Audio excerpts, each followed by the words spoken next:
I rise to address certain misinformation in the public domain regarding the Income Tax Amendment Bill 2020.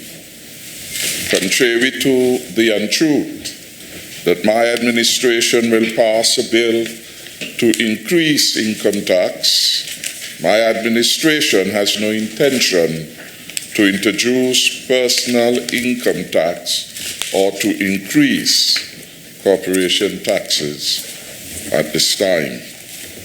Indeed, careful reading of the Income Tax Amendment Bill would have made it clear to an inquiring mind that the bill merely seeks to clarify the application of taxation to ensure full compliance with international good governance standards.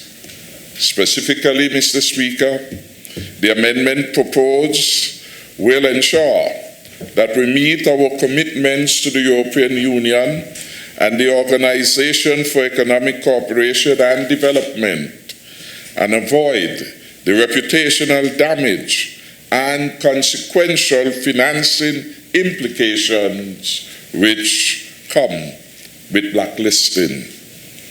As a responsible government and a highly respected member of the international community, my government cannot and will not shirk from our obligations, even when they are inconvenient. This, Mr. Speaker, that is the proposed bill, is not the only legislative amendment that we have made in the past. And of course, we will continue in the foreseeable future to make legislative amendments in response to the requirements of membership, and in particular, in response to our treaty obligations. Over the last 20 years, the country's National Assembly has had to make amendments to a range of tax regimes that were deemed inconsistent with the European Union and the OECD regulations. At the level of the Nevis Island Assembly, it too has had to respond with amendments to the Nevis Business Corporation Ordinance and the Nevis Limited Liability Company Ordinance in order to ensure compliance with international tax good governance principles. And these principles, by and large, are determined by the advanced countries in the world. Truth is, there is no way out. Only they can blacklist you, and you certainly can't blacklist them. Just this year, Barbados was faced with the reality that it was blacklisted. You heard the explanation given by its Prime Minister. All we needed was a little bit more time. This was something that the administration before her should have done, according to a public statement. And being a new government, she did not have enough time to respond.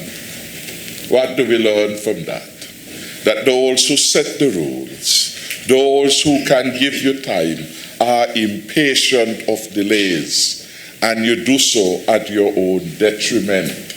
And as a consequence of the new administration's inability to make the requisite legislative amendment, it was blacklisted with some of the natural consequences, including the reputational damage, including the fact that those, if you go to market, will factor in that in the evaluation of the country's risks.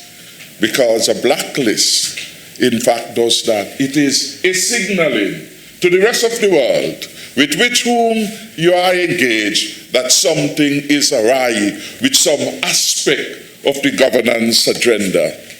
Therefore, Mr. Speaker, we will not chance those things. We have come a long way. We have in the past been blacklisted on several occasions, and those who have been involved know how hard and difficult it was to move from that descent to a place again of recognition as one who was cooperating with the good governance agenda. Some of these developments, by and large, they turn upside down a nation's view with regard to the role of the sovereign state and its own control over fiscal matters within its jurisdiction. Those principles are no longer observed that way, because powerful entities everywhere, such as the OECD, such as the European Union, make determination that certain fiscal policies and legislative enactments in countries with which they do business are harmful or uncooperative to a global agenda. And you have to work with them within a defined time to try to get it right, or you become like the trees standing alone. Mr. Speaker, our efforts over the past 4+ years to act in a timely manner led to St. Kitts and Nevis in February of 2020, just this year, being removed from the EU's list of non-cooperative jurisdictions. Just this year. Before that, we were on a grey list, which means we had moved from black, working our way from the terrible descent to come upwards. And in February, we were removed from the list. It meant that in December, after budget, we had to go to the Parliament again to meet certain deadlines, so as to ensure that by the official deadline they had given, by the end of the year, our legislative framework was consistent with their expectations. So we have come a long way to get where we are. And it will be foolhardy, it would be foolish, if having worked so diligently over this long stead to get us back where we ought to be, at the apex of highly performing countries, that will allow any stubbornness to take us back down from whence we came. That is the reality. And those who wish to urge that that be done are not thinking national. The country's agenda must always come in preference to personal and sectorial agendas. What is in the national interest is the question that we must ask ourselves each and every time. And it is not worth it that our country be found on any list for which there will be negative connotation. And whether the list is a FinCEN advisory, it doesn't matter. Whether the list is a list of countries that no longer have visa access, it must never happen. We must ensure that we do all that we can to preserve the good name of the country. Because the good name, I was told growing up by my old grandmother Louisa, her name is in the Bible somewhere. The good name is better than silver and gold. Good name of the country will pay dividend in the long run. So we are doing all that we can. Interestingly, as part of the commitment to the good governance agenda, we circulated the bill. Why is it that the bill in circulation could be so grossly misinterpreted is beyond me. For when you look at the bill, there is nothing in there about taxes. When you look at the bill, there is no pronouncement that rates of income tax, for example, will change from 33%, which it is in law, to some figure higher, corporation tax. When you look at the bill, there is no provision in it to introduce personal income tax, which has long been abolished from the legislative domain of St. Kitts and Nevis way back in the 1980s. So as to where this misinformation comes from, we don't know, but it is bad information, and it is unhelpful. We have made the bill available for all who wish to read and to understand to do so. We have made it available because today we will not go into the passage of that act, in keeping with our long-established tradition for other stakeholders, other entities with a view to put forward those views to the Attorney General and to allow the Cabinet to take them into consideration by the time we are ready to bring the Act for its final reading. The truth is, it has been a long work, a long days of hard work by an intergovernmental team comprising representatives of the federal government and the Nevis Island administration. Truth be told, since this year, we have set up in the office of the Comptroller of Inland Revenue, Mr. Edward Giff, and he's here today, an international affairs department to deal with the abundance of issues that have now emerged with respect to our obligations, treaty and otherwise, to present information and tax matters to interested parties. So we have done that, and I want to commend the teamwork. I want to say to assist us in moving forward. We expended hundreds of thousands of dollars, perhaps, over the years, getting professional advice. And we have been working on this one with an international accounting firm. What's the name, Adrian? Ernst & Young.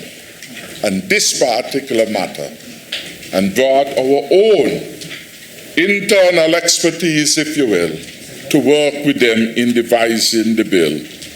Is it a perfect bill? I don't know any bill that is perfect. But does it satisfy?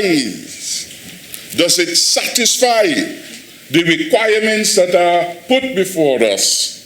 The answer will be yes. And by the time we get to the debate, we certainly would again have an opportunity to do any further refinements. And the Attorney General and his legal team that has been to the Cabinet on several occasions dealing with this matter, they stand ready for any ideas and any revision. It is important that we put it in the public domain so persons are clear what it is being proposed. It is an effective way to pursue consultation. This is what I am proposing. You then can come up with any change to it. So we are doing the good thing. But again, for me, Mr. Speaker, as a citizen, it is indeed a special moment when we reflect that over the last 5 years, the Team Unity government has managed our country so well, so excellently for the last 5 years, that every year we have reported a surplus. And we have not, over those last 5 years, introduced one new tax measure. I want us to think about that. We came to office. We have not introduced one new tax measure. Using what was left there, we managed the country so very well that we were able to record surpluses. We managed the country so very well that we were able to pay off the IMF debt of $117 million left behind by the administration before us. And we ended up in surplus. We have managed the country so very well that we were able to buy back some 200 acres of land. 400, the age passed a lot. 400 acres of land that had been puffed away out of the reach of the ordinary people in Sandy Point, in St. Christopher Four, in Lodge, in Atlas, and elsewhere, brought it back, providing opportunities for ordinary people to earn and to purchase and to secure a plot of land in their neck of the woods, in a manner of speaking. We did that at a cost of $200 million. And our country was top of the class when it came to international indicators of good governance. Surplus and recurrent account, surplus and overall account, surplus and the primary balance. That is what we did, Mr. Speaker. Having done that, Mr. Speaker, we are not going to be callous in managing the fiscal affairs of the country.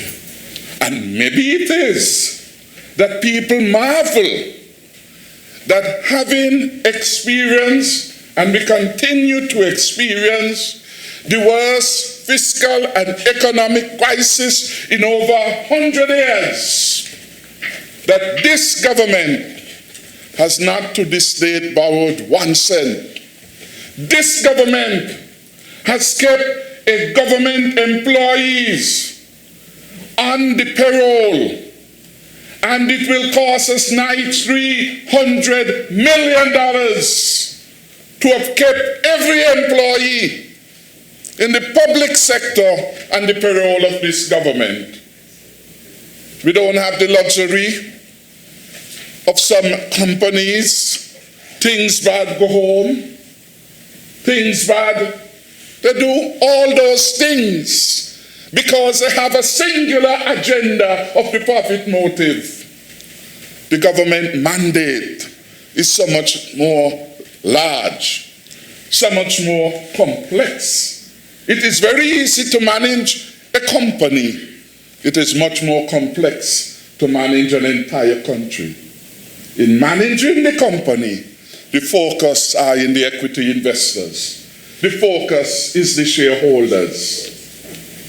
But the country at large, long established, charity and alms must not exist at the board table.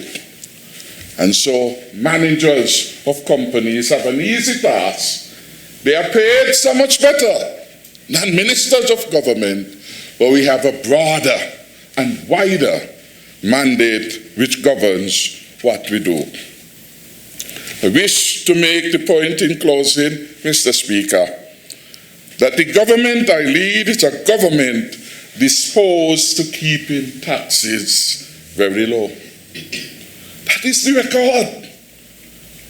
That is the record of the last 5 years. That is why we have not introduced any new taxes. That is why we have been very prudent in the management of the fiscal affairs of the country. That is why we took the bold, courageous act of self-discipline to say we will not go back to the IMF again. And we went to the IMF in 2011. No global crisis of the type we are now experiencing. No. That is how we have done it. The record is also pellucidly clear that for the last 5 years, my team unity government has not introduced any new taxes, bears repeating. Instead, we have reduced the tax burden on the people of St. Kitts and Nevis in our very first year. We removed VAT from food, educational supplies, and expenses associated with debt. Mr. Speaker, we went even further, and more recently, as part of our stimulus package, in response to the negative impact of COVID-19, we have instituted a series of tax breaks for the benefit of taxpayers, large and small. This included a removal of VAT, FOB, and import duty on additional hygiene items, and import duty and customs service charge on selected food items for a further 6 months period. Furthermore, our efforts in this regard also involve a reduction of the corporate income tax, some 24%, from 33% to 25%.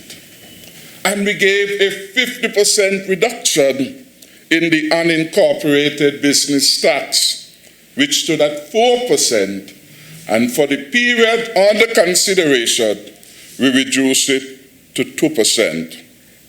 Clearly, going forward, all of these taxes would be reviewed and updated to meet the country.